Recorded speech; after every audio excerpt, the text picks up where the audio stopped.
right, everybody. Welcome to today's episode of Sports Shorts. I think it's episode 23. Our guest today is Dan Ventrelle, the president of the, let me get the city right, Las Vegas Raiders. Dan, thanks for joining us today. Appreciate it. Thanks for having me. Appreciate the invite. So we have a sort of a regular program we do, which is all of our guests, we ask them, first of all, if I say to most people, even those of us in the sports industry, I say, oh, this guy's the president of whatever, most people really don't know what that job entails. So we like to open with a two-part question, which is sort of what is the job as president of the Las Vegas Raiders? And secondly, and I think almost more importantly, is can you tell us a little bit about your path and how you worked your way into the sports industry and into the Raiders family? Sure. So the job generally is to run and manage the business units of the team. So overseeing, having direct responsibility for overseeing the people that organize the functions of the team in all of its facets. So whether that's in our stadium operation or our human resources function or our legal function or our sales functions, work closely with the football side of the organization to do everything from the player contracts to the coaches contracts to all the league compliance, and then obviously interact with the league office on all matters related to the team and compliance and everything related to how the team and league interact and function together. Great. And you only recently became president in the last few months, but prior to that you were the GC, correct? Yeah, I was the general counsel for a number of years, and then I was the executive vice president and general counsel of the team. And so functionally that meant I was the number two person on the side of the business. So had a lot of interaction with many of the functions that I oversee and oversaw some of those prior to having responsibility for the entity as a whole. And how did you end up in the sports industry? I mean, after law school, did you say, oh, I'm going to be a sports lawyer? What's your path? Yeah, no, I mean, look, I was always one of these kids who was sports first and everything else second, right? I'd pick up the newspaper as a kid, and in Chicago, I grew up in Chicago. In Chicago, the sports were on the back side of the paper, so you pick it up, flip it over, and start reading the sports section, right? That was always what was real to me as a kid, and so that was always what I gravitated toward. And like everybody else, I played sports as a kid, and it eventually, at some point, hit a ceiling, and you got to do something else, right? So I went to undergrad at the University of Notre Dame, and I had been a reasonably decent high school football player, but there wasn't much need for a 5'8" middle linebacker at the University of Notre Dame. So it was time to do something else, right? So I went there, and then I went to law school at the University of Michigan, and mostly went to law school because I just figured that it seemed like lawyers were in charge of things in the world. And so it seemed like a good path to take. I never thought that I was going to do courtroom arguments or, defend people in criminal cases or any of the traditional legal functions that you think of. I just thought, well, if I wanted to have a good skill set and be responsible for things in the world, this would be a good one to have. And so I went to law school at Michigan, and, didn't really know the way any of these things worked. I come from a family in Chicago where we were not in a high school sending people to college regularly. And so it was kind of finding my own path and way to do it. So assembled a couple scholarships to do it, and didn't really know what that meant in the world, how you made your way after that. So did the traditional interviewing out of law school and was trying to look for sports work somewhere. Spent my first summer at a big firm in Chicago and got exposure to some sports matters that I really liked, and had some good mentors there and felt great about that place. Then went to a firm in San Francisco where the brochure said they had a sports department and sports work, but in practice there wasn't much of it. And I think I ended up working on construction matters for most of the summer as a second year summer associate, and figured, well, I should probably do something other than this. This isn't how I want to spend my career. And 2 days, I think one of my last 2 days at the firm, I cold called the junior lawyer at the then Oakland Raiders, and she was very gracious and didn't hang up on me for some reason, and said, We have two lawyers here, and neither one of us is ever going to leave, but kind of thanks for being a fan. I had done some research, so I knew that Howard Rice was the firm in San Francisco that did the Raiders work. And I knew there was a lot of work at that time because there were a few litigation matters going. And so I asked her, if she wouldn't mind sending my resume to Howard Rice because I would like to work on matters for the team. And she said, "Oh, that's a really tough place to get into. You have to have this kind of grades, go to this type of school." And I said, "Well, no hard feelings. If you see my resume and it's not something that you're proud to pass along, like, feel free to throw it away, and no hard feelings. I just appreciate you taking the time to talk." And so she passed along my resume, and I did one interview as a third year in law school. And that interview was with Howard Rice. And I told him that I was interested in working on matters for the team and that I had an offer in Chicago and an offer in San Francisco. And if they were looking for a general associate to take on various matters at the firm, that, I kind of already had that. But if they were looking for somebody to really focus on matters for the team, that I was interested in that. I had grown up a fan, so I was always a Raiders fan as a kid, even though I grew up in Chicago. And so they thought they were 6 months away from a big trial. They were really 2.5 years away from a big trial, but I took that job and I worked 3 years at that firm in San Francisco. And I think in 3 years, I billed 0.2 of an hour to a client other than the Oakland Raiders. And at the end of that 3 years, we got a big jury verdict. And then the person who I had cold called, who told me that nobody was ever going to leave, left.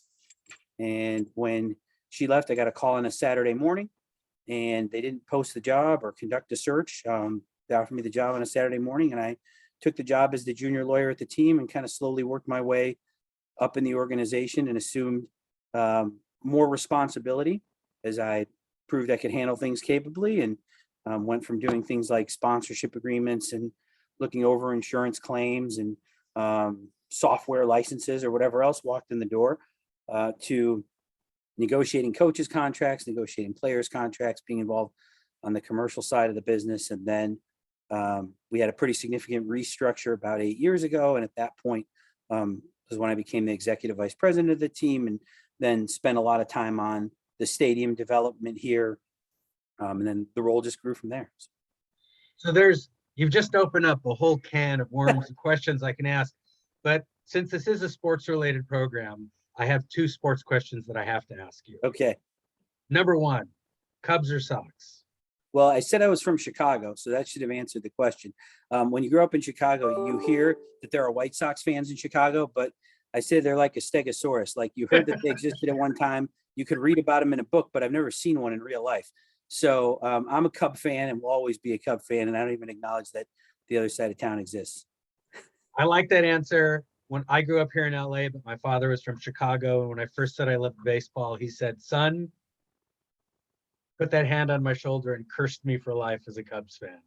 Now Okay, I've got my hometown Dodgers, maybe, but right? but the Cubs, I mean, I've been following them for 50, almost 60 years.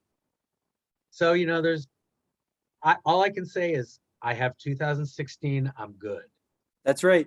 Yeah, my kids were the same way. My kids for years said, "Why did you decide to stick me with this team? We always lose. We always root for this team. It's terrible." And then everybody's ship came in. So, we all said all we wanted was one. So we have to be happy with I'm good. it. I'm very good.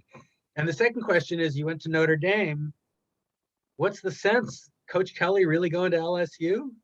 Yeah, so I'm a pretty direct communicator. I sometimes I'm not as diplomatic as perhaps I should be, but if anybody looks at Notre Dame and LSU and thinks that those things are comparable or even remotely the same thing, then they probably should just leave Notre Dame. Yeah, it's like one of those stunning sports stories, all this movement. And I just can't imagine why he would have left. Go to the SEC and rebuild the program. Notre Dame's a special place, and I'd go as far as to say it's probably the most special place I've ever been, and that if you can't appreciate that and recognize how special that is and the privilege that it is to be there, then you probably don't belong there. Yeah, well, there's a lot of moves. I'm Lincoln Riley leaving Oklahoma. I mean, it's crazy. Now we have you said a lot of things about your job, and I think it's really important because we have a lot of law students that check out these programs, and oftentimes people don't really know. They say, "What's a sports lawyer?" Well, I think you've sort of given us a sense that the same conversation I've had with people who are unsure of what really a sports lawyer is. And I always like to say, well, it's anything that really touches on the sports business. I was in a call a year ago about being an expert, and I had all of these big conference GCs.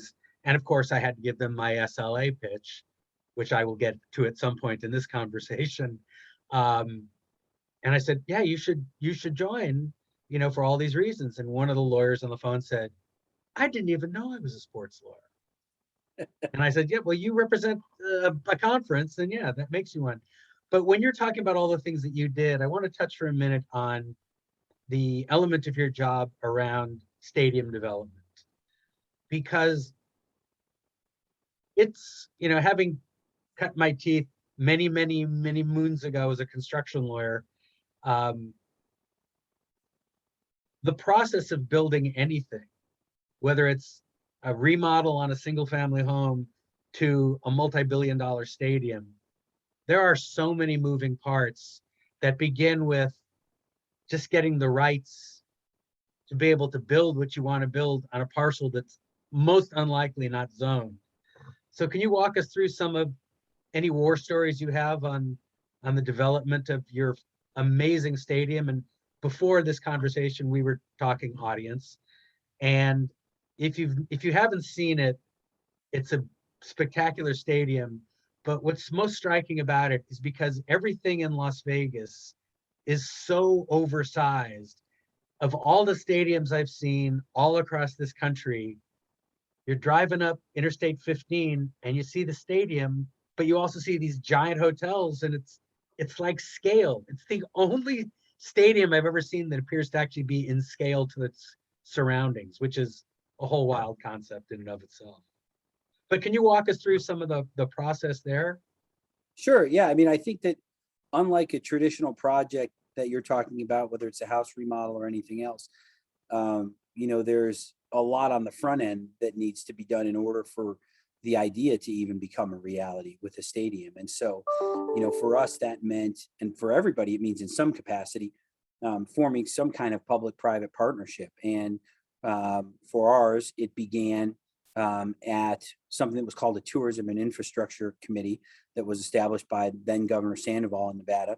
The goal of that committee was to try to figure out how to increase tourism to Southern Nevada and what the possible projects or assets that could be built in order to attract people to the region. And so there was no venue of this size in Southern Nevada. And so a lot of the big shows or events or concerts would skip the market, even though there were a lot of great smaller venue performances that happened here. And so there was a need for it. And there are also a lot of, as you mentioned, large resorts, and a lot of those large resorts had good occupancy on Thursday night and Friday night and Saturday night, but people would leave on Sunday. And so there was a sense that if we could get more people to come and more people to stay through Sunday, it would be a benefit to the region economically, and that it would economically help diversify and develop the economy. And so for us, obviously, we have a product that people are very engaged with on Sunday, and this is a weekend town. In a lot of ways, it attracts 40 million tourists a year. So we tried to talk about how that asset could be an attribute to this region, and that was really the starting point for it.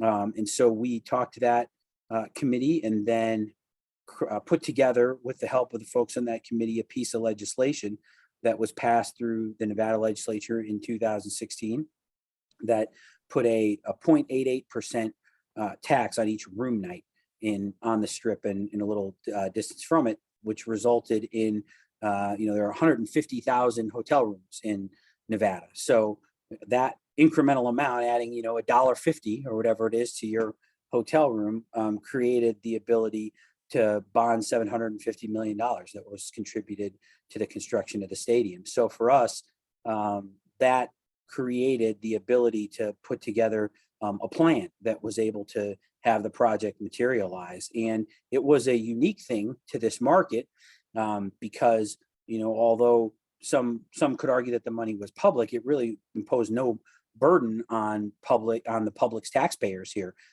It was directed at hotel room nights and tourism, and the goal of the project from the beginning was to increase occupancy in the hotels. And so the mechanism was closely tied to the goal and was closely tied to the idea of generating an economic benefit to the region. So we got no opposition from local taxpayers or community groups. In fact, they were all supportive of the legislation. We got great support from organized labor, who had been in kind of a lull in the construction industry in Las Vegas. There had been some projects that had started and stopped.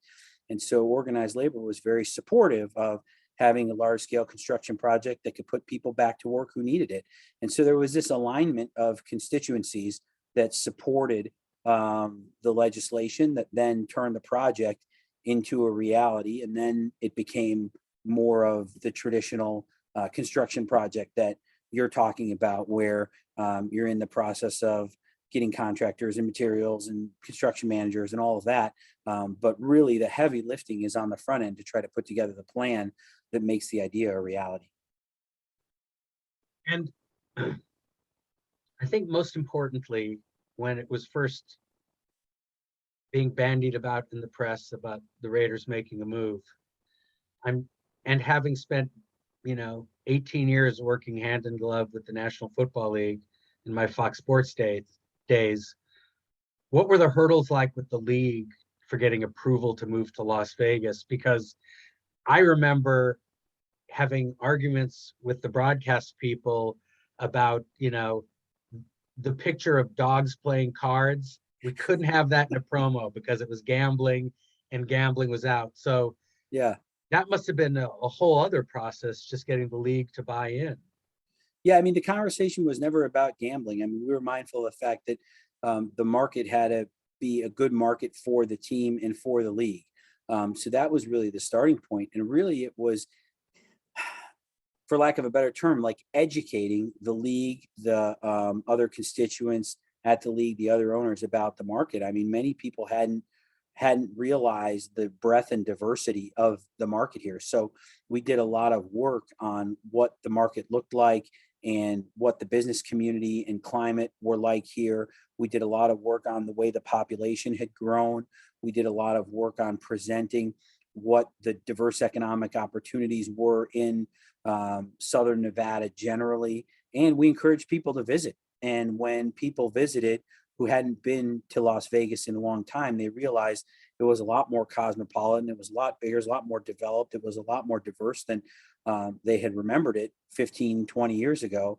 And really that market education is what changed people's views about whether a team could succeed here. It didn't really have as much to do with gambling. We knew that the project had to sustain itself, even if the rules about gambling or what you could do in that arena never changed. So our starting point was always assume it's going to stay the same forever and make sure it's a project that's sustainable if none of those components change.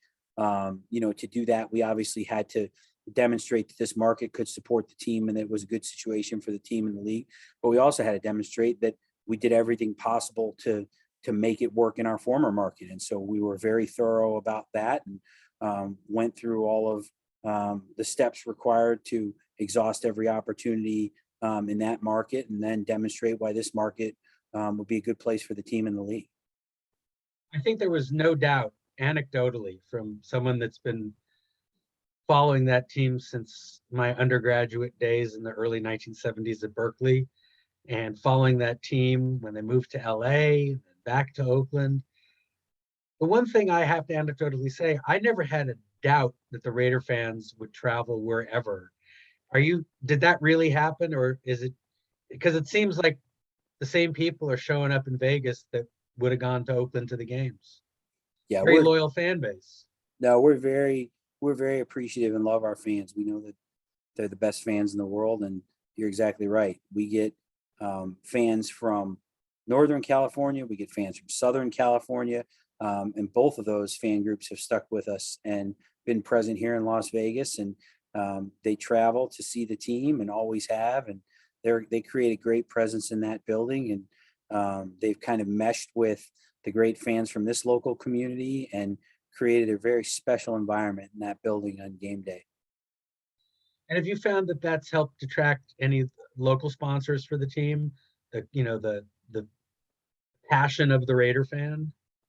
Oh, an attractive element for everybody that does business with the team. The sponsors, the community generally. I mean, we're not really only focused on what you would call more traditional revenue generating sponsors. We're very focused on the impact that the team makes in the community. So those community constituents are very important to us, and the enthusiasm that the fans bring and the environment in that building is something that attracts attention from those constituents as well. So we're really mindful of that. I mean, we just hosted all of the high school state championship games in the building. So the support from members of the community and young athletes and groups like that are really meaningful to the team. That's great. Now, I'm just curious. I know that obviously the rules have changed with the existence of legalized gambling across the country and in certain jurisdictions. Could you or do you have any sort of gambling operation inside the stadium, or is that an excluded opportunity? We don't have any gambling operation inside the stadium. The legislation that was passed prohibits it from being in the stadium. We have relationships with great partners that have those components as part of their resort properties, certainly, an MGM and Caesars and Wynn. And so they have a very prominent presence in the building, and they're obviously very proximate to the building. And so we have great relationships there. It's not a component of what you'll see in the building on a day-to-day basis, though. Well, we've got this longer season, and from your perspective, I talked earlier this year with Howard Katz about what it was like for him to figure out how you squeeze in a 17th game and all the rules and everything. What was the impact on the team of the additional game in terms of, let's face the reality, this is a violent, tough sport, and I applaud anybody that's a starter that makes it through 16 weeks. Now we've got an extra week. How is that figured into your planning and just keeping a team on the field? Yeah, I mean, remember, it's the same number of total games, right? We decreased the preseason games by one and increased the regular season games by one. But the regular season game is obviously different than a preseason game. And so, the burden that places on the team, just like every other team, you have to plan for contingencies and make sure that you have a roster deep enough to sustain the ups and downs of any NFL season. I mean, the biggest impact that it had on us is that our extra game was that NFC Bears game, and we lost it. So that's if I were to tell you honestly, that's the impact that it had. We're 0-1 in the extra game so far, so hopefully we'll do better in the future.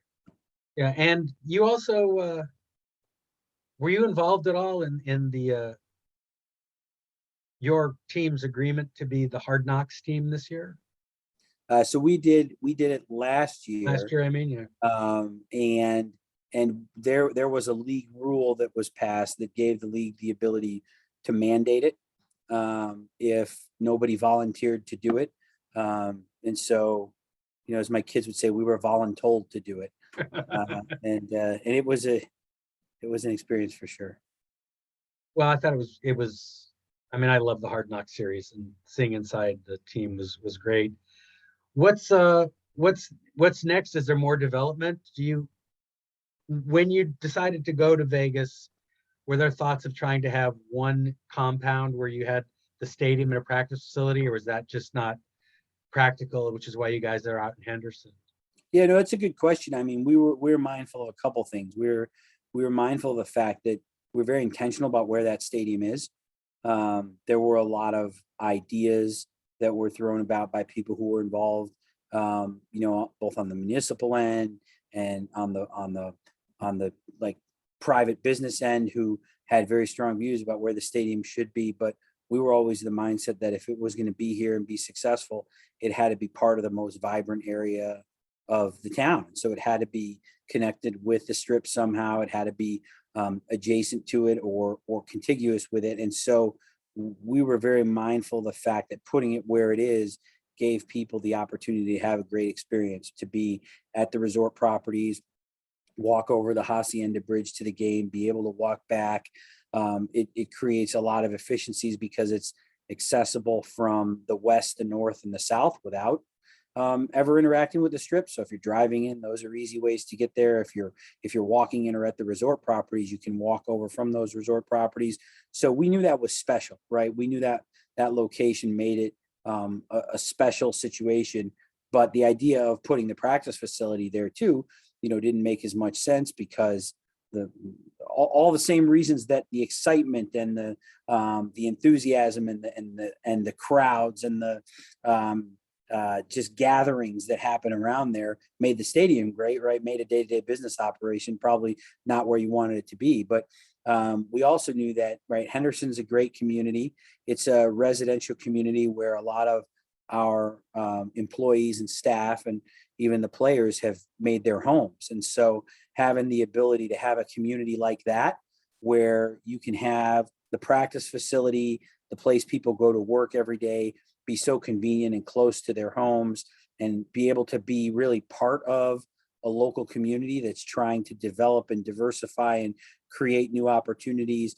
So we built the practice facility in an area of Henderson that wasn't very developed at the time. And even though it's only been a year and a half, you'd be amazed at the amount of development that's gone on around it. Restaurants, some hotels, some industrial space. I mean, just it's really flourished around the practice facility, and the practice facility has been a catalyst for the community. And so we knew that was a good thing for the team, our staff, the employees, the local municipal folks who had invested so much in making the city a good place. So it all worked, and it all created a lot of good outcomes to put the facility in a different place. And it's really it's very livable, right? I mean, it's easy to get to. It's easy to get to and from work. It's a pleasant place to be, and it's all worked as part of a great community effort. Well, it's great to hear that when the pirate ship rolls into town, good things happen. That's right. You know, but it's really important that I think people understand that a professional sports team is more than just building a stadium and developing a fan base and putting a good product on the field. But I think you've highlighted one of the big issues that I think is often overlooked is what's the impact that professional sports franchise has on the community. And what you're just talking about in Henderson and the ancillary development is a positive that I think isn't mentioned enough in what sports teams bring to communities. Oftentimes you hear about, oh, the economic impact is, what does the economic impact really mean? But if you tell me it caused, 4 restaurants to open and a hotel to be built, you really see the positive impact of sports in a community. The economic positive impact, obviously, I know the Raiders have always had a strong community outreach program. I'm sure that lives on in Vegas. Yeah, I mean, but I think, Bobby, your point though, it has to be intentional, right? There are ways that you can do it and not have that impact, and there are ways that you can do it and have that impact if you care about it. And it's just something that we genuinely care about. We genuinely care about the impact that we have on the community in terms of what our presence here in Henderson means to that city and the economic opportunities that it brings to the city and the residents, what the presence of the team means in terms of the community effort, like things like the high school championship games, or, we sponsor a coach of the week program. We recognize a high school athlete every week at the games. We've been present at events with Nellis Air Force Base that's nearby. Just those types of community efforts are genuinely important to this team. And so when you care about it, there's a way you can do it and make that impact. But, it's the inertia of it could carry you the other way too. It's just something that we put a priority on because we believe in it and want to make that impact in this community. All right, before I make a couple announcements, I got one tough question for you. All I'm right. gonna give you the tough question. And no offense to the city of Oakland that I love deeply and dearly, but how happy were your players when they didn't have to step on the field at Oakland Alameda Coliseum and they got this new palace in which to compete? Yeah, look, I mean, we have great feeling, especially for the fans, right, of Oakland. Those are the Of best course. fans in the world, and like you said, Bobby, a lot of them have followed us here and are still coming to the games. But we have great regard for that community and those fans, and by that same token, we have great regard for the fans of this community and the impact we've made here. And our players love being in this building and being in that stadium, and our players love being part of this community. It's not hard, like I said, we have we care about it, and so we put an emphasis on it. But when we ask the players, who wants to go to middle school football practice, this afternoon on a Friday, or who can help out at handing out turkeys, or being at the local food bank, right? It's not hard to get them to do it, right? They love being part of this community too, and they want to make an impact, and the team is committed to it. And that's something that just filters down through the whole organization. And so everybody's invested in it, and making it a better place than it was before we got here is something we care a lot about. Well, as a great man once said, just win, baby. Take Anyway, Dan, it's real helpful. Before we get off, I just want to remind everybody that if you're not already a member of the Sports Lawyers Association, please go to sportslaw.org and become a member. And we're on annual membership renewals, so it's coming up to the end of the year. So go online, renew your membership. We'll be having our conference live in May in Atlanta after a couple of years of COVID, virtual conferences. So that's great. And stay tuned for more of our Time for Nine, our SLA celebration of Title IX, June 23rd. Next year will be the 50th anniversary of epic legislation that's changed the face of sports across our country for sure.